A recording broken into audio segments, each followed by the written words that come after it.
হ্যাঁ, এই প্লেটটাকে প্রথমে গোল করে নিয়ে আপনি দেখতেই পাচ্ছেন হাতের আঙুল দিয়ে প্রেস করে দিলাম। তারপর এটাকে দু আধখানা করে নিয়ে, হ্যাঁ, এটা সেমি সার্কেল শেপ দিয়ে আর একটা সেমি সার্কেল শেপের ওপর চেপে দিলাম যাতে একটু ডোটা মোটা হয়ে যায়।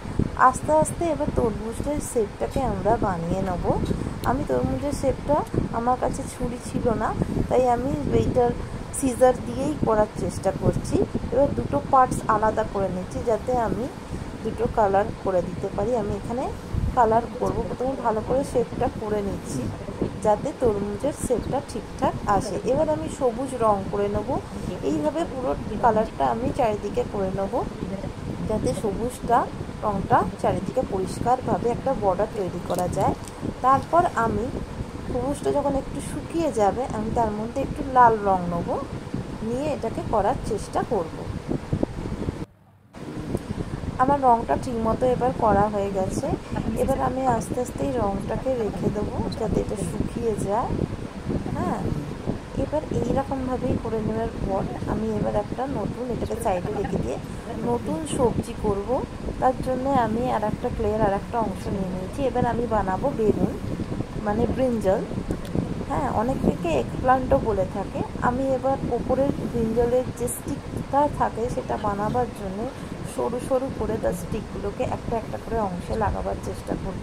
তাতেই করার এই জন্যই দেখাবার চেষ্টা করছি কারণ যে ক্লে সাধারণত খুব হাওয়ার সংস্পর্শে হলে খুব তাড়াতাড়ি শক্ত হয়ে যায়, তাহলে এটা আর ধরতে চাইবে না। সেই জন্যে আমি একটু তাড়াতাড়ি করছি। আপনারা একটু পজ করে পারলেও দেখতে পারেন। আপনারা দেখছেন আমি একটার পর একটা কীরকম লাগাচ্ছি এবং ভালো করে সেটাকে শেপ দিয়ে নিয়ে নিচ্ছি যাতে আমি পেন্সিলের বা আপনারা যেরকম তুলির ব্রাশ এরকম দিয়েও এটাকে একটু শেপটা দিয়ে দিতে পারেন যাতে বেগুনের শেপটা, দেখুন বেগুনের শেপটা এবার ঠিক এসে গেছে। এবার আমার যেহেতু আমার কাছে বেগুনি কালার ছিল না, তাই আমি লাল আর নীল রঙটা মিশিয়ে বেগুনি কালারটা তৈরি করে নিয়েছি। এবার আমি বেগুনটাকে রং করছি। দেখুন আস্তে আস্তে আমি বেগুনটাকে রং করতে শুরু করলাম। পার্পল কালারটা এসে গেছে আমার মতে। আপনারা যদি মনে করেন এই কালারটা একটু হালকা হয়েছে, তো আপনারা আর একটু পরিমাণে লাল আর নীল কালারটা মিশিয়ে নিয়ে এটাকে করতে পারেন। আমার মতে এটা একটু হালকা করেই প্রথমে করা উচিত, কারণ কি এটা শুকিয়ে গেলে তখন আবার আর একটা দুটো কোটিং দিলে জিনিসটা খুবই ভালো লাগবে। আশা করছি এই ভিডিওটা আপনাদের বা আপনাদের বাচ্চাদের বানাতে খুবই সহযোগিতা করবে। হ্যাঁ, এই ভিডিওটা তেমন একটা খুব একটা কষ্টের নয়। আর এগুলো দিয়ে বাচ্চারা এই যেহেতু এখন গরমের ছুটি পড়েছে, প্রজেক্ট তৈরি করতেও তাদের খুব একটা সুবিধে হবে। হ্যাঁ, দেখে নিন আমি কীভাবে একটু একটু করে পুরো বেগুনটাকে রং করে নিচ্ছি নিচেটা।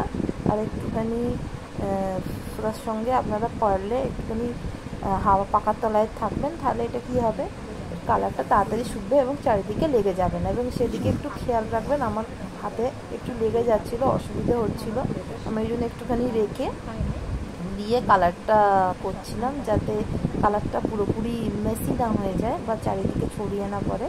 সেই জন্য কালারটাকে ধৈর্য ধরে অনেকক্ষণ ধরে করতে হবে।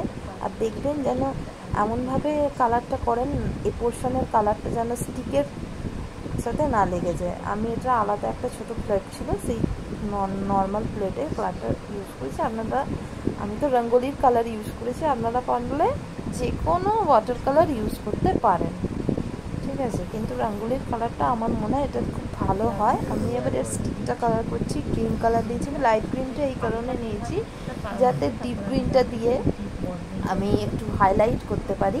তাতে এতে কি হবে, আমি ডিপ গ্রিনটা দিয়ে যখন হাইলাইট করব তখন এটা খুব সুন্দর হবে। দেখুন তরমুজটাকেও আমি একইভাবে প্রথমে ড্রিপ করে নিয়েছিলাম, এবার ওটাকেও একটু হাইলাইট করছি যাতে এটা মনে হয় সত্যিকারের তরমুজ।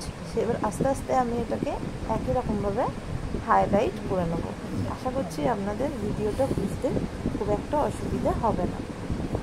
আপনারা এইভাবেই দেখতে থাকুন। আর আপনাদের যদি ভিডিওটা খুবই ভালো লেগে থাকে তাহলে আপনারা অবশ্যই এই চ্যানেলটাকে সাবস্ক্রাইব করে নেবেন।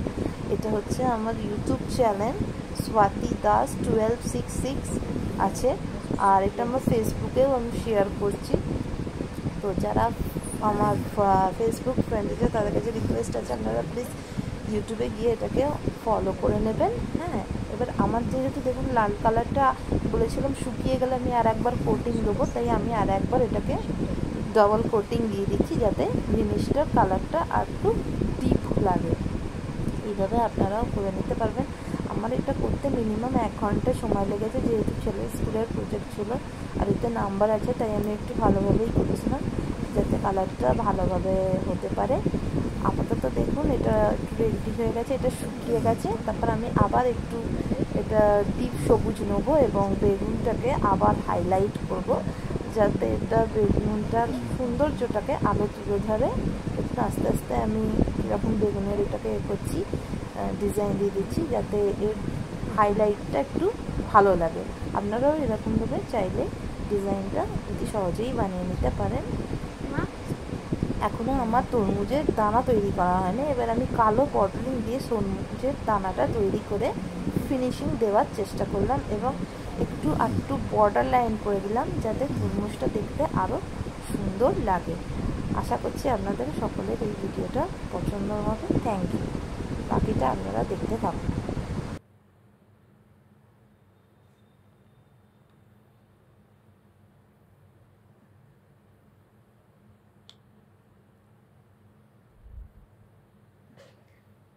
আমি শুধু একটা কথা ভাবছি। দেখুন আমার তরমুজ আর হচ্ছে ওয়াটারমেলন অলরেডি রেডি হয়ে গেছে। ঠিক আছে, এইভাবে আমি একটা প্লে বানিয়ে নিয়েছি। ছবিটা তুলাম, ক্লোজ আপ করে ছবিটা তুলাম। আরো কাছাকাছি তুলেছে তুলেছে